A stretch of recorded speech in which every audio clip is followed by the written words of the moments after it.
உங்கள் வீடு தேடி வரும் அரசு, உங்களுடன் ஸ்டாலின். தமிழக அரசு படின்னு சொன்ன காமராஜருக்கு படியேறி போக முடியல. இங்க 4 பேர் தான் போலாம், 2 பேர் தான் போலாம், மேடை ரொம்ப வீக்கா இருக்கு அப்படின்னு தமிழகத்தையே ஸ்ட்ராங்கான ஆக்கிய ஒரு தலைவருக்கு மாலை போட போனா படி வீக்கா இருக்கு. படிக்க சொன்ன தலைவருக்கு படியேறி போக முடியல, படி வீக்கா இருக்கு. மேடைகளில் முழங்கிய தலைவருக்கு மேடை வீக்கா இருக்கு. அதனால தமிழக அரசு உடனடியாக பெருந்தலைவருக்கு மாலை போடுகின்ற படியையும் அந்த மேடையையும் பலப்படுத்தணும்னு நான் கேட்டுக்கிறேன். ஆக என்ன ஆட்சி நடக்குது இதை கூட பார்க்க முடியலனா, அதனால முதல்ல அதை சரி பண்ணுங்க.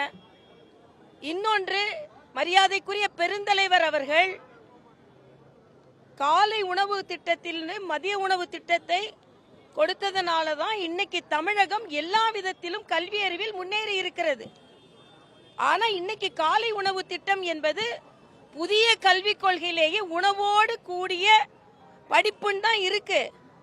ஆனா காலை உணவை கொண்டு வந்து விட்டு அதனால மட்டும்தான் முன்னேறுகிறோம் என்றால் உண்மையிலேயே காலை உணவு மக்களுக்கு கொடுக்க வேண்டும் என்பதில் எந்த மாற்று கருத்தும் இல்லை. ஆனா அதை பதிவு செய்யும் போது ஏதோ யாரோ கொடுக்க கூடாதுன்னு சொன்ன மாதிரியும் அதை தமிழக அரசு கொடுப்பதை போலவும் முதலமைச்சர் பதிவு செய்கிறார். இது மிக மிக தவறு என்பது எனது கருத்து. இன்னும் சொல்ல போனா இன்னைக்கு உங்களுடன் ஸ்டாலினா, இதுவரைக்கும் யாரோட இருந்தாங்கன்னு தெரியல. ஆக பிரச்சனைகளுடன் ஸ்டாலின், சங்கடங்களுடன் ஸ்டாலின் இருக்கிறார். அதனால உங்களுடன் ஸ்டாலின். இன்னைக்கு பாத்தீங்கன்னா அரசாங்கம் ஏதோ ஒரு அவசர தன்மையில் இருக்கிறது, அச்சத்தன்மையில் இருக்கிறது.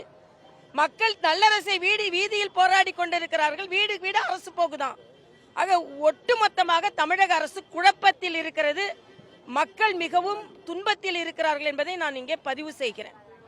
ஆக இன்றைய காலகட்டத்தில் வீட்டுக்கு வீடு செல்றாங்க, விக்ஷித் பாரத் என்று வளர்ச்சி அடைந்த பாரதம்னு மரியாதைக்குரிய பாரத பிரதமர் எல்லா மக்களுக்கும் வீட்டுக்கே சென்று திட்டங்கள் செல்ல வேண்டும் என்று ஒரு நிகழ்ச்சி நடத்தினார். அதன் ஸ்டிக்கர் தான் இது. மக்களுக்கு நல்லது செய்தா எங்களுக்கு நல்லது தான். ஆனா 4.5 வருஷம் என்ன செஞ்சீங்க? 4 வருஷம் செய்யாததை 45 நாள்ல எப்படி செய்ய போறீங்க? அரசு அதிகாரிகள் எனக்கு பிரச்சார கூட்டமாக மாற்றி விட்டார்கள். ஆக ஏன்னா திராவிட முன்னேற்ற கழகத்துல பிரச்சாரம் செய்வதற்கு ஆள் இல்ல, உள்ள ஒரே பிரச்சனை. அதனால இன்னைக்கு முற்றிலும் தோல்வி அடைந்த அரசாக இருந்து கொண்டிருக்கிறது என்பதை தெரிவித்துவிட்டு முதலில் இந்த மேடையை சரி செய்ய வேண்டும் என்ற எனது கோரிக்கையை நான் வைக்கிறேன். நீங்க தான் படிக்க விடாம தடுக்கிறீங்க. திராவிட மாடல், படிக்க விடாமல் செய்வது காவி மாடல். இதுல வன்மையா நான் கண்டிக்கிறேங்க. இந்தியா அளவுல 55 பல்கலைக்கழகங்கள் உலக அரங்கில் முதல் வந்திருக்கு, முதல் வாட்டி. இதற்கு புதிய கல்விக் கொள்கை தான் காரணம் என்பதை பிரதமர் பதிவு செய்திருக்கிறார். ஆக நான் கேட்கிறேன், இன்னைக்கு பணம் கட்டி விருப்பம் உள்ளவர்கள் படிப்பதற்கு ஹிந்தி, ஆனா ஏழைகள் இலவசமாக படிப்பதற்கு மும்மொழி கிடையாது.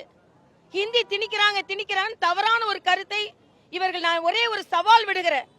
உங்களில் தனியார் பள்ளிகளில் படிப்பு எப்படி இருக்கிறது, அரசாங்க பள்ளிகளில் படிப்பு எப்படி இருக்கிறது? படிப்பை பற்றி பேசுவதற்கு ஸ்டாலின் அவர்களே வேற்றுமையோடு படிப்பை சொல்லிக் கொடுத்து கொண்டிருக்கிறீர்கள்.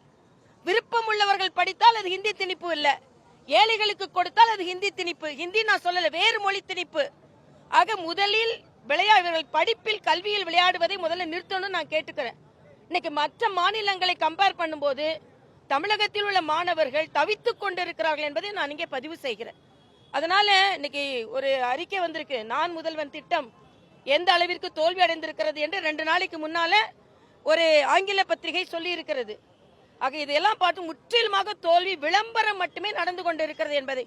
அதே மாதிரி திருவள்ளுவரை இன்னைக்கு இவங்க கபலீகரம் செய்து கொள்ளுகிறார்கள் என்று தவறான ஒரு வார்த்தையை பயன்படுத்துகிறார்கள். திருவள்ளுவர் எங்களுக்கும் சொந்தம் தான்.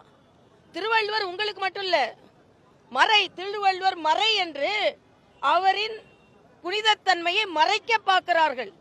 ஆனால் அவரின் புனிதத்தன்மையை நாங்கள் நிச்சயமாக வெளிக்கொணர்வோம் என்பதையும், தமிழுக்கும் ஆன்மீகம் எதிரி கிடையாது. இவங்க என்னன்னா ஒரு தவறான ஒரு கருத்தை, ஆன்மீகமும் தமிழும் வேற, ஆன்மீகத்தை காவிக்கும் தமிழுக்கும் சம்பந்தம் இல்லைன்னு. காவி தாங்க தமிழை வளர்த்ததே, காவிதான், கருப்பு வளர்க்கல. அதனால காவி தமிழ், காவிய தமிழ் என்பதை நாங்கள் வலியுறுத்துவோம். பாகுபாடு இருக்கக்கூடாதுன்னா பாவடிவில் கொண்டு வராரு முதலமைச்சர். நீங்க இது பாகுபாடு பாவடியில் உட்கார வச்சா மட்டும் பத்தாது. மக்களுக்கு நாங்க ஏற்கனவே மருத்துவர் என்ற முறையில திரும்பி மக்களை பார்க்க வச்சா கழுத்து வலிக்கும், கண்ணு வலிக்கும். முதலில் அதுக்காக நான் 2-3 ஆலோசனை சொல்லியிருந்தேன். படிப்படியா குழந்தைங்களை உட்கார வைக்கலாம், சுழற்சி முறையில குழந்தைங்களை உட்கார வைக்கலாம். உட்கார வைப்பதும் பேர் மாற்றுவதுமே புரட்சி என்று முதலமைச்சர் நினைச்சு கொண்டிருக்கிறார். சமூக நீதி விடுதிகள், ஆனா அங்க சமூக நீதி கிடையாது. அதனால மிக தவறான ஒரு எண்ணம் நடந்து கொண்டிருக்கிறது என்பது எனது கருத்து. உங்கள் வீடு தேடி வரும் அரசு. உங்களுடன் ஸ்டாலின். செய்திகளை உடனுக்குடனும் துல்லியமாகவும் தெரிந்து கொள்ள சப்ஸ்கிரைப் பண்ணுங்க.